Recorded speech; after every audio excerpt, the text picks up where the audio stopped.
Ассаламу алейкум. Так, құрметті клиенттер және электриктер. Так, міне кондиционердің орны мынау негізінде.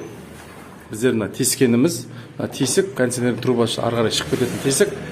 Енді мынау бізге мешать етіп тұр, тоғы.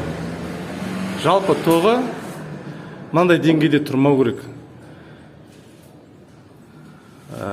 Потолок бар ғой, потолок. Потолоктан 5 сантиметр түсіріп, осы жерге қойса да, осындай болатын болса егер.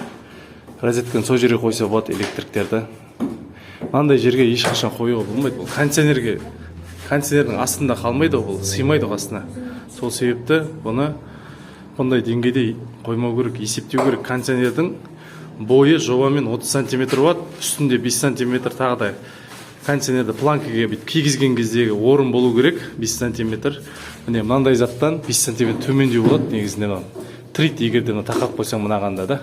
Сол себепті 35 сантиметр кондиционердің орны потолоктан минимум 15 сантиметр түсу керек. Ауа соратын кондиционердің үстінде фильтр тұрады. Сол фильтрден ауа сорады.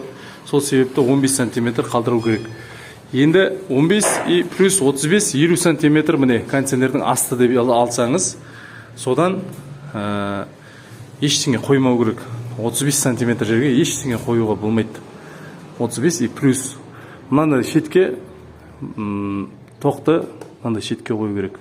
Немесе мынандай 50 сантиметрден төмен қою керек мынандай жерге да. Енді мынаны алып тастаймыз. Мына жерді бұзады. Наружный, мынандай қояды, наружный түрінде. Бұл уже пайда аспайды. Жоқ, бұл тұра берсін деп мына жерге қойып қарап едік.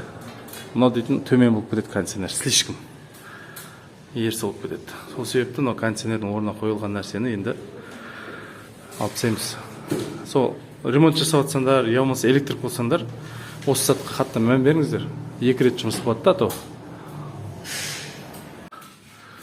Мынау алдым 12-лік, дәл өзінің орны екен. Дәл осы жерге құрдық.